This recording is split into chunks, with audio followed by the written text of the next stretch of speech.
Praise the Lord. प्रभु की स्तुति हो। प्रभु आप सबको बहुत बहुत आशीष दे। परमेश्वर का अनुग्रह है हम सबके साथ में बना रहे। आमीन। हमारे पिता परमेश्वर और प्रभु यीशु मसीह और पवित्र आत्मा की सुसंगति हम सबके साथ में बना रहे। आमीन। हालेलुया। तो आइए मेरे प्रियो, आज के फिर एक अध्ययन को हमने अपने सामने रखा है। उस अध्ययन में हम लोग आगे बढ़ेंगे। आमीन। हालेलुया। मेरे प्रियो, भजन संहिता 146वां भजन को हम लोग जब देखते हैं तो इस भजन में राजा दाऊद ने एक महान सच्चाई यहाँ पर बताई है।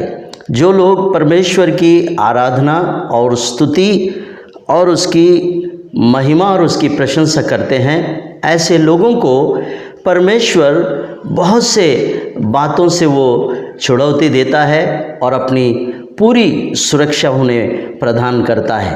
आमीन। हालेलुया। तो मेरे प्रियो, आज इस भजन को हम लोग अध्ययन करेंगे। भजन संहिता 146 भजन जो है वो राजा दाऊद का अपना स्वयं का अपना खुद का अनुभव है, वो यहाँ पर शेयर कर रहे हैं। वो हमसे बांट रहे हैं कि किस प्रकार उसने परमेश्वर की आराधना और स्तुति की है। तो यहाँ पहले वचन में हम लोग देखते हैं, यहाँ की स्तुति करो हे मेरे मन, यहोवा की स्तुति कर। मैं जीवन भर यहोवा की स्तुति करता रहूँगा। जब तक मैं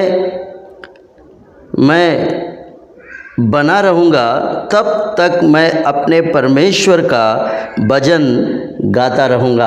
आमीन। हालेलुया।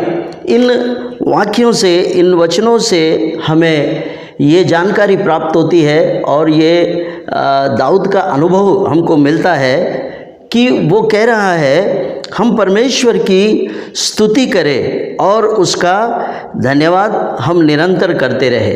वो कह रहा है मैं जीवन भर मैं यहोवा की स्तुति करता रहूँगा, क्योंकि मैं ऐसा करने से मैं सदा तक बना रहूँगा। ऐसा उसका कहने का तात्पर्य है। मैं यहोवा का भजन गाता रहूँगा। आमीन। हालेलुया। ये सत्य है मेरे प्रियो। जब हम परमेश्वर के लोग उसकी स्तुति, आराधना और उसकी महिमा जब हम करते हैं, उसको हम भजन गाकर, आराधना के गीतों को गाकर जब हम उसकी धन्यवाद और उसकी स्तुति महिमा करते हैं, तो वो हमें बहुत से विपत्तियों से हमको छुड़ाता है। आमीन। तो उसके नीचे लिखा है कि तुम प्रधानों पर भरोसा ना करना, ना किसी आदमी पर, क्योंकि उसमें उद्धार करने की शक्ति नहीं। आमीन। हालेलुया। तो मेरे प्रियो, हम औरों को छोड़कर जब हम परमेश्वर की आराधना करते हैं, जब भी हम मुसीबतों में या संकटों में होते हैं, तो हम बहुत बार मनुष्यों की ओर देखते हैं और मनुष्यों के ऊपर में हम अपना आधार मान लेते हैं, लेकिन उनका आधार हमको और उनकी सहायता इतना हमें सहायता नहीं करेगा जितना परमेश्वर हमको सहायता प्रदान करता है। मेरे प्रियो, जब वही इंसान में उद्धार करने की जब क्षमता नहीं है, शक्ति नहीं है, तो वो हमारा कुछ नहीं कर सकता, क्योंकि परमेश्वर ही हमारा उद्धार करता, हमें बचाने वाला है। ये बात से साबित होता है। आमीन। हालेलुया। और हम आगे पढ़ते हैं, उसका भी प्राण निकलेगा, वो भी मिट्टी में मिलेगा। आमीन। इस बात से हमें यह साबित होता है कि इंसान मिट्टी है, वो मिट्टी में चला जाएगा। उसमें एक व्यक्ति को बचाने की और उसको बचाने की सामर्थ्य और शक्ति उसमें नहीं है। परमेश्वर ही हमारा बचाने वाला और हमें शक्ति देने वाला परमेश्वर है। इस बात को हम लोग यहाँ देखते हैं, क्योंकि मनुष्य जो है उसका प्राण भी छूट जाएगा, वो भी मिट्टी में मिल जाएगा। तो फिर आप क्यों मनुष्यों पर भरोसा रखते हो?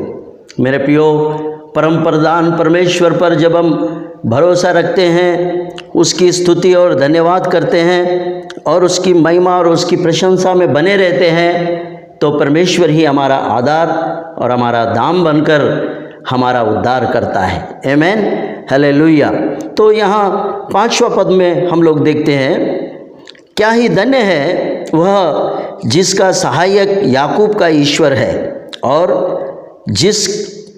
जिसका भरोसा अपने परमेश्वर यहोवा पर है। आमीन। 5वां पद मेरे प्रियो हमें परमेश्वर पर भरोसा रखने वाली बात यहाँ पर बताती है। आमीन, हालेलुया।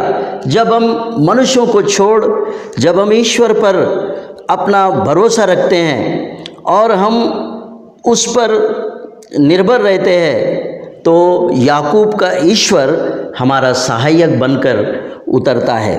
क्या ही धन्य है वो। आमीन, हालेलुया। हम धन्य कब होंगे? जब हम याकूब के परमेश्वर की सहायता मांगेंगे। हालेलुया। हम उस पर भरोसा रखेंगे तो यहोवा परमेश्वर ही हमारा सहायक बनकर उतरेगा। इसलिए 5वां पद कहता है, क्या ही धन्य है वो जिसका सहायक याकूब का ईश्वर है। हालेलुया। याकूब का परमेश्वर और हमारा परमेश्वर जिस पर हम भरोसा रखते हैं मेरे प्रियो, वो हमें सब बातों से बचाने में सामर्थी और शक्तिशाली है। आमीन, हालेलुया। अब हम लोग 7वां पद को देखते हैं इस भजन में। यहाँ पर सचमुच ही बहुत सुंदर बातें लिखे हैं, क्योंकि आज इंसान जो हम हैं बहुत बार ऐसे परिस्थितियों से हमको गुजरना पड़ता है। यहाँ देखते हैं 7वां पद, वो पिसे हुओं का न्याय चुकाता है और भूखों को रोटी देता है। हालेलुया। मेरे प्रियो, सुना आपने, जब हम याकूब के परमेश्वर को अपना सहायक मानेंगे, हम उस पर आधारित रहेंगे, उस पर विश्वास रखेंगे, तो हमें बहुत सारे बातों का सहायता पहुंचाने वाली बातें यहाँ पर लिखे हुए हैं। वो कह रहा है पिसे हुओं का न्याय चुकाता है। अगर आप पिसे हुए हैं, आप किसी समस्या के कारण, आप कोई ऐसे संसारिक बात के कारण आप पिस गए हैं, जैसा आप व्याकुलता में हैं और पिसकर आप परमेश्वर की ओर, यदि याकूब के परमेश्वर की ओर अगर आप देखेंगे तो वो आपका न्याय चुकाने में वो सामर्थी परमेश्वर है। और दूसरा, भूखा है अगर आप, तो आपको वो रोटी देता है। आमीन, हालेलुया। यहाँ पर 2 आशीषें हम लोग देख रहे हैं मेरे प्रियो। पिसे हुओं का न्याय चुकाता है और भूखों को रोटी देता है, 2। और 3, यहोवा बंधुओं को छुड़ाता है। आमीन, हालेलुया। यहोवा बंधुओं को छुड़ाता है। यदि आप किसी बंधन में बंधे हुए, आप शिकंजे में फंसाए गए और आप बहुत बातों में मेरे प्रियो बंधे हुए, बाइंड है आप, कुछ ऐसे बातों के कारण आप अगर बंधे हुए हैं आप, तो आपको उस बंधुआई में से वो आपको छुड़ाएगा। आमीन, हालेलुया। तीसरा, अब चौथा बात, यहोवा अंधों को आंखें देता है। हालेलुया। अंधों को आंखें देता है, इसका तात्पर्य क्या है मेरे प्रियो? आज शारीरिक अंधे भी है और आध्यात्मिक अंधे भी है। आज बहुत सारे लोग आंखें होते हुए भी कुछ बातें वो देख नहीं पाते और कुछ बातों को बूझ नहीं पाते, वो समझ नहीं पाते। उनको हम बाइबल की भाषा में आत्मिक अंधे बोलते हैं। आमीन, हालेलुया।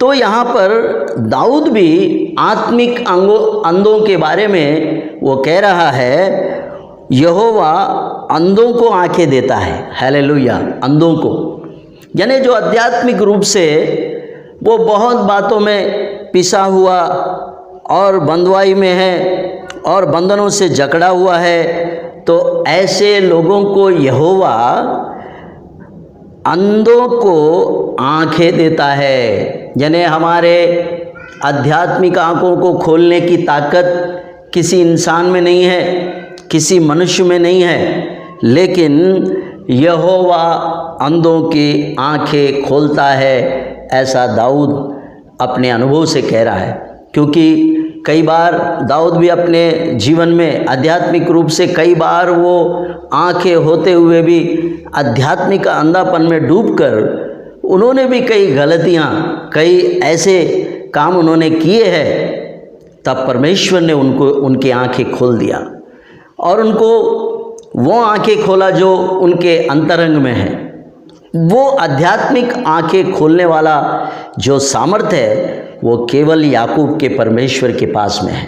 आमीन, हालेलुया। जब हम भी ठोकर खाकर गिरते हैं और कई आत्मिक अंधेपन में हम लोग बहुत सारे गुनाहों से हम वाकिफ़ होकर आगे बढ़ते हैं, तब परमेश्वर हमारी आंखें खोलता है।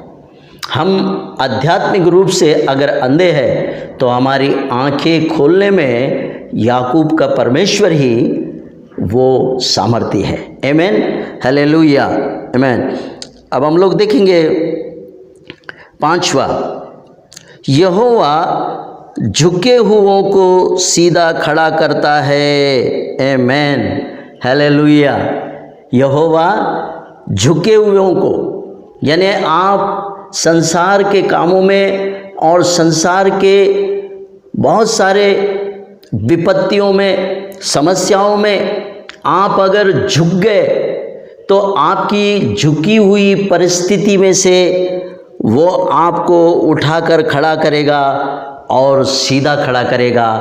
आपका झुकाव याकूब का परमेश्वर ही सीधा कर सकता है। आमीन, हालेलुया।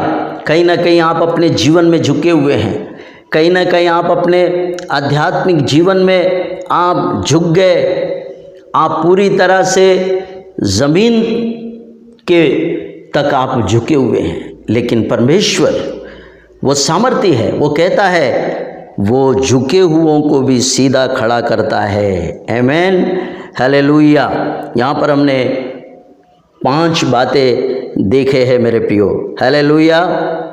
उसके बाद यहोवा धर्मियों से प्रेम रखता है। आखिरी बात, यहोवा धर्मियों से प्रेम रखता है। अब मुझे आपको बताना पड़ेगा कि धर्मी कौन है। जो लोग परमेश्वर की स्तुति करते हैं, परमेश्वर की आराधना करते हैं और परमेश्वर पर भरोसा रखते हैं और याकूब के परमेश्वर पर अपना संपूर्ण भरोसा, विश्वास रखते हैं, वही लोग धर्मी जन है। अब यहाँ 7वें पद के आखिरी बात यहाँ पर ये लिखा है, यहोवा धर्मियों से प्रेम रखता है। आमीन, हालेलुया। सुना मेरे प्रियो, आप यदि धर्मी है, आप ईश्वर की आराधक है, ईश्वर की सच्चे परमेश्वर की आराधना और स्तुति करने वाले भक्त है, तो आपके लिए ऐसे कामों में याकूब का परमेश्वर आपकी सहायता करेगा। आपको इन सारी विपत्तियों में से छुड़ाकर आपको परमेश्वर ऊंचे स्थान पर खड़ा करेगा। आमीन, हालेलुया। यहाँ साफ लिखा है यहोवा धर्मियों से प्रेम रखता है। इसलिए मेरे प्रियो, हमें ये स्मरण रखना है, अगर हम धर्मी हैं, हम यहोवा की आराधना और उसकी स्तुति करने वाले बने, उसके भजन गाने वाले बने, क्योंकि दाऊद उसका भजन गाने वाला व्यक्ति है। वो कह रहा है कि मैं जब तक बना रहूं तब तक मैं अपने परमेश्वर यहोवा का भजन गाता रहूँगा। आमीन, प्रभु की स्तुति हो मेरे प्रियो। अगर आज आप और मैं, हम अगर उसकी आराधना करने वाले, उसकी इबादत करने वाले, उसके भजन गाने वाले अगर है, तो कोई भी विपत्ति हमें झुका नहीं सकती और हम कभी भूखे नहीं रहेंगे और कभी हम पिसे हुए नहीं पाए जाएंगे, हम कभी बंधुआई में नहीं रहेंगे, हम कभी आत्मिक अंधे बनकर नहीं जिएंगे और हम कभी झुके हुओं के समान अपना जीवन नहीं बिताएंगे। हम सदा निडर और जवान सिंह के समान खड़े होकर हम ईश्वर की इबादत में हम लोग आगे बढ़ते ही रहेंगे। मेरे प्रियो, इन बातों को आपने सुना है तो आप भी निश्चय ही, मैं भी, अगर हम ऐसा परमेश्वर के सामने और परमेश्वर की संगति में रहेंगे तो निश्चय ही ये सारी आशीषें हम पर बनी रहेंगी। आमीन, हालेलुया। तो प्रभु की स्तुति हो। इन वचनों के द्वारा प्रभु आप सबको बहुत बहुत आशीष दे। परमेश्वर का अनुग्रह है हम सबके साथ में बना रहे। Amen. God bless you. Amen. Subscribe our channel and press the bell icon for regular updates.